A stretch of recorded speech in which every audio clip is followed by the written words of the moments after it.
Assalamualaikum warahmatullahi wabarakatuh. Selamat pagi teman-teman. Semoga sehat selalu, diberikan kelancaran dalam segala urusan, dalam segala pekerjaannya ya. Baik, saya Miftahul Falah, mahasiswa pasca sarjana di Universitas Pamulang, akan mempresentasikan salah satu mata kuliah, yaitu Manajemen Sumber Daya Manusia Internasional. Saya akan mempresentasikan di judul Pelatihan dan Pengembangan Lintas Budaya. Pelatihan lintas budaya dirancang untuk mempersiapkan karyawan untuk penugasan luar negeri dengan berfokus pada pengembangan keahlian dan sikap yang dibutuhkan untuk interaksi yang berhasil dengan orang-orang dari latar belakang yang berbeda. Nah, kenapa pelatihan lintas budaya ini dibuat? Kenapa pelatihan lintas budaya ini dirancang? Nah, karena pelatihan lintas budaya dirancang ini untuk karyawan-karyawan atau orang yang ditunjuk atau yang ditugaskan nanti ke luar negeri untuk berfokus pada pengembangan keahlian.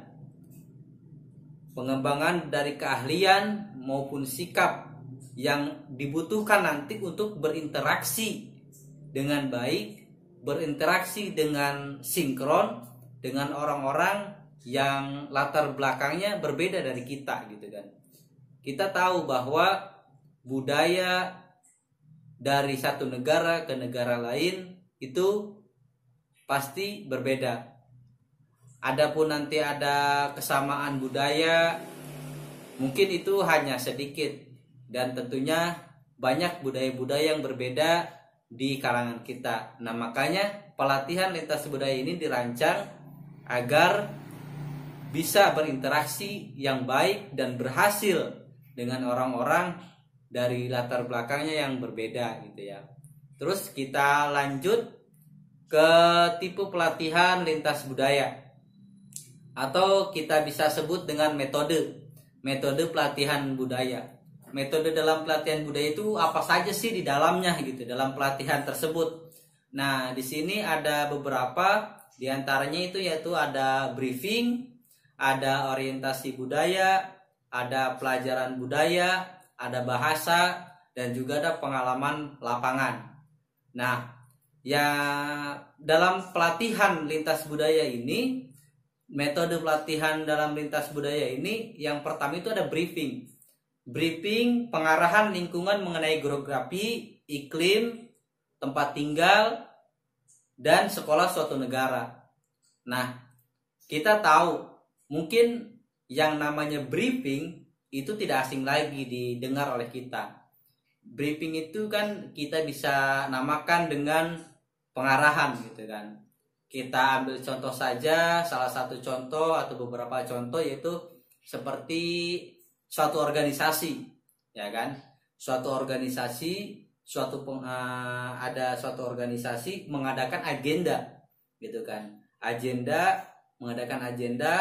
Mengadakan kegiatan. Nah, tentu sebelum kegiatan itu dimulai dari awal hingga akhir pasti ada yang namanya briefing. Nah, jam berapa kita mulai? Nah, terus siapa saja yang jadi pemateri, siapa saja yang mengisi acara tersebut. Nah, gitu kan? Terus dari orang-orang yang akan tampil dalam acara tersebut, ada dalam kegiatan tersebut, akan di briefing dulu, akan diberi arahan bagaimana supaya nanti acaranya itu bisa lancar gitu kan. Nah, dalam pelatihan lintas budaya ini juga salah satu metode dalam pelatihannya itu ada briefing gitu kan. Briefing dalam apa? Dalam lingkungan, pengarahan lingkungan mengenai geografinya. Misal karyawan ini akan dituju atau akan ditugaskan di negara A. Nah, maka harus ada arahan gitu kan. Pelatihan lintas budaya ini dalam satu arahan gitu kan. mungkin iklim negara A ini seperti apa gitu kan, tempat tinggalnya seperti apa gitu kan, ataupun yang lainnya gitu. Itu dalam pelatihan lintas budaya, metode pelatihan lintas budaya itu yang ada namanya briefing. Nah, selanjutnya itu ada orientasi budaya. Untuk mengenalkan pekerja dengan institusi budaya dan sistem nilai dari negara tuan rumah. Nah, dalam metode pelatihan lintas budaya ini juga di dalamnya ada orientasi budaya. Nah, orientasi budaya ini untuk apa? Nah, untuk mengenalkan pekerja atau karyawan tadi yang akan ditugaskan ke negara A ini gitu kan, dengan institusi budaya di negara tersebut itu seperti apa gitu kan, ataupun sistem nilai, sistem pekerjaannya seperti apa gitu kan, agar nanti si pekerja ini atau karyawan ini yang akan ditugaskan ke negara A ini gitu kan bisa tahu gitu kan, gitu dari budaya-budaya yang mereka punya gitu. Nah, selanjutnya itu dari tipe pelatihan lintas budaya itu ada pelajaran budaya. Pelajaran budaya yang menggunakan pendekatan belajar terprogram untuk mengenalkan seseorang akan konsep, sikap, cara, peran, persepsi budaya lain. Nah, dalam metode pelatihan ini juga di dalamnya itu ada pelajaran budaya. Nah, tentu kita tahu yang namanya belajar pasti akan mengetahui gitu apa yang sebelumnya kita tidak ketahui. Nah, dalam pelatihan lintas budaya ini gitu kan, dalam lintas pelatihan budaya ini menggunakan pendekatan belajar terprogram agar karyawan ini terprogram gitu akan konsepnya bagaimana, sikapnya dia seperti apa, cara, terus peran dia di sana kepada yang lain itu seperti apa, agar nanti tidak ada terjadi kesalahan gitu kan, atau tidak terjadi yang namanya miskomunikasi di dalamnya gitu kan. Nah, terus selanjutnya tipe pelatihan lintas budaya itu juga ada yang namanya bahasa. Kalau menurut saya pribadi, yang namanya bahasa itu unggul gitu kan, atau bisa disebut yang utama. Apalagi ini dari satu negara ke negara lain gitu kan.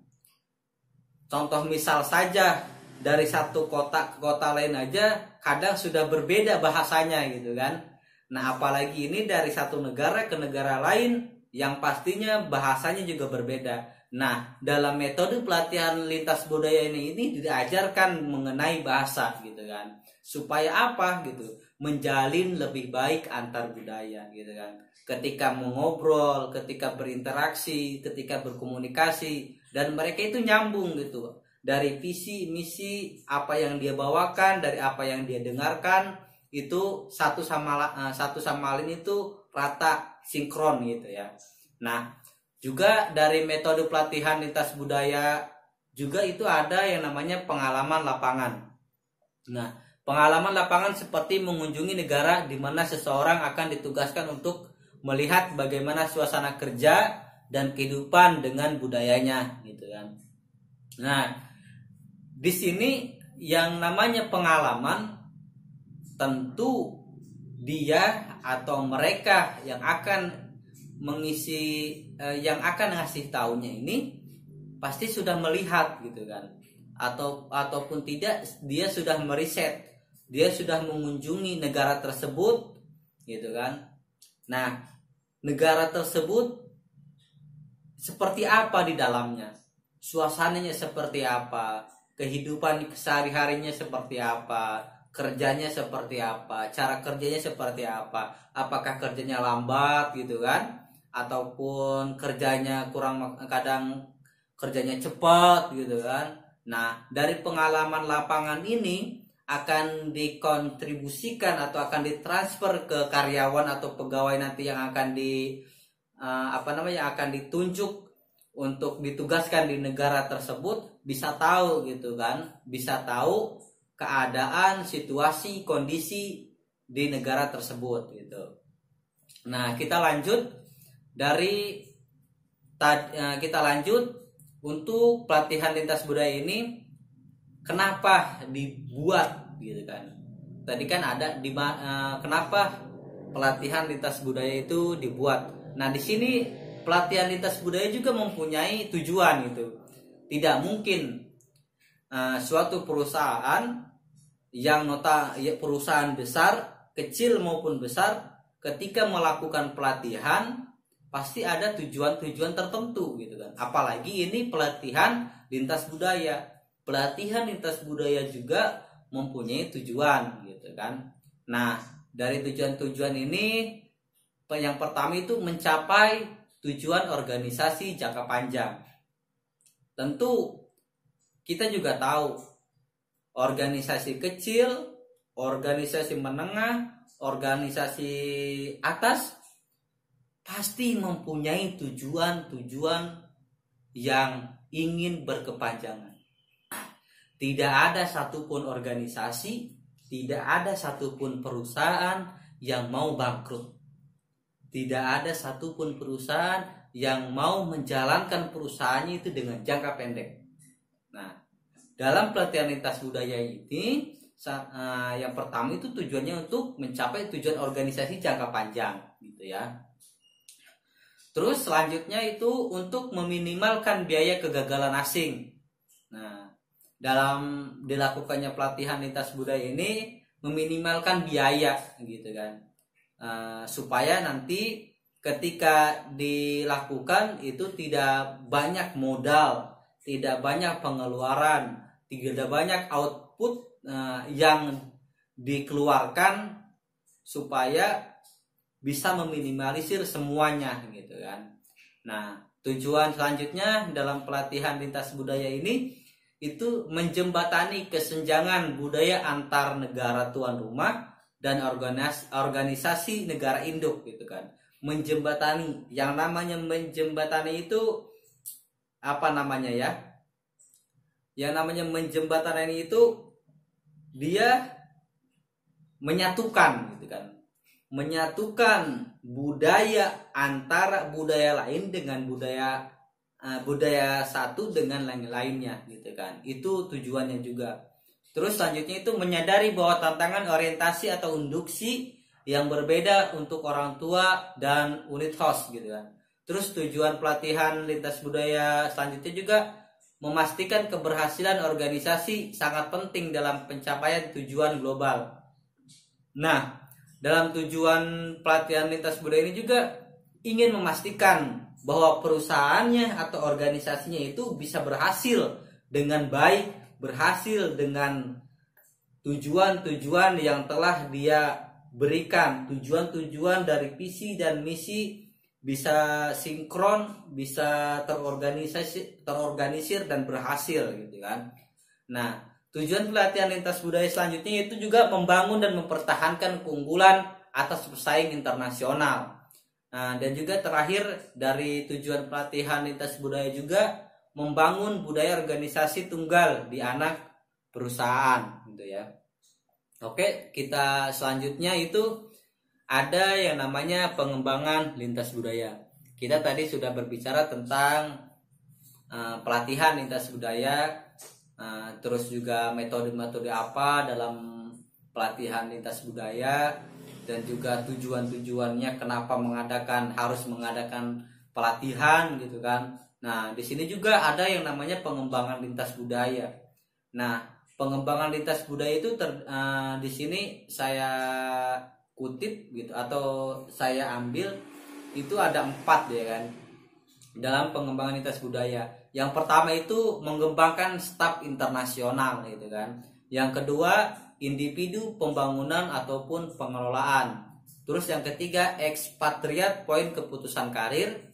Dan yang selanjutnya itu pengembangan organisasi ataupun tim. Nah, oke, kita akan bahas nanti satu-satu ya dari keempat tersebut dalam pengembangan lintas budaya ini. Yang tadi yang pertama itu pengembangan staf internasional. Nah, tuh pengembangan dari staf internasional itu yang salah satunya itu tugas internasional telah diakui sebagai mekanisme penting untuk mengembangkan ekspatriat gitu kan. Terus juga selanjutnya banyak perusahaan multinasional sadar gitu kan, sadar bahwa mereka itu harus memberikan pengalaman internasional untuk berbagai tingkatan manajer, terlepas dari kebangsaan dan bukan hanya sekedar kader-kader yang kecil gitu kan. Nah, dalam pengembangan ini. Terus juga tugas internasional membantu baik bagi individu ataupun manajemen pembangunan serta pengembangan organisasi atau pengembangan tim gitu ya. Nah, itu dari pengembangan staf internasional. Nah, kita lanjut di individu pembangunan ataupun pengelolaan. Itu diantaranya individu keuntungan internasional yang membantu dalam kemajuan karir gitu kan. Jadi dalam pengembangan gitu kan, dibalik dari pelatihan lintas budaya, terus ada juga pengembangan lintas budaya gitu. Dalam individu pembangunan atau pengelolaan juga dia ada yang membantu dalam kemajuan karirnya gitu kan. Itu terus juga secara bertahap mengembangkan sikap profesional dalam pengembangan manajemen gitu. Ketika sudah pelatihan terus sudah turun gitu kan. Nah, pasti ada yang namanya pengembangan. Tidak mungkin tidak ada orang yang tidak mau berkembang gitu. Ketika orang sudah berkembang, maka dia akan lebih baik atau lebih tinggi gitu, ataupun bisa disebut dengan lebih profesional, mau dalam mengatur manajemen perusahaan maupun yang lainnya gitu kan. Nah, selanjutnya itu ada ekspatriat, poin keputusan karir. Nah, di sini diantaranya itu untuk penyesuaian dengan budaya negara tuan rumah, perilaku kehidupan kerja ataupun kinerja pekerjaan, dan masalah akhirnya sosial ekonomi dalam keluarga. Nah, selanjutnya juga kemampuan pribadi dan minat untuk mengembangkan keterampilan internasional untuk pertumbuhan di masa depan gitu kan. Nah, itu dalam ekspatriat, poin keputusan karir. Nah, yang terakhir itu yang tadi dalam pengembangan lintas budaya itu ada pengembangan organisasi ataupun tim gitu ya. Di antaranya itu sebuah cara untuk mendorong beragam kemasukan ke dalam keputusan, pemecahan masalah dan penilaian strategis gitu ya. Jadi pengembangan lintas budaya dalam organisasi itu juga penting gitu ya. Jadi organisasi juga tidak hanya dilatih, akan tetapi juga harus dikembangkan gitu kan, supaya bisa organisasi yang dianut gitu, perusahaan yang dianut itu bisa menjadikan organisasi yang lebih baik lagi gitu kan. Terus juga sebuah cara mengembangkan perspektif global gitu kan.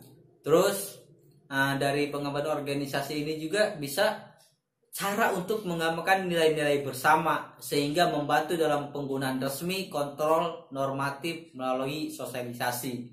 Nah, itu pengembangan lintas budaya dalam pengembangan organisasi ataupun tim gitu kan. Itu tentang pengembangan dan pengembangan lintas budaya gitu kan. Nah, mungkin itu saja dari saya tentang manajemen sumber daya manusia internasional yang judulnya pelatihan dan sumber daya manusia. Jika ada kata yang kurang, jika ada kata yang salah, mohon dikoreksi di kolom komentar, ataupun ada saran, ada kritik dan sarannya bisa dikoreksi, diketik di kolom komentar di video ini ya. Untuk semua teman-teman, semua yang nonton video ini, semoga jaga selalu kesehatan, jaga selalu keseimbangan, dan kita semua ingin baik-baik saja. Itu saja dari saya, kurang dan lebihnya saya mohon maaf. Assalamualaikum warahmatullahi wabarakatuh.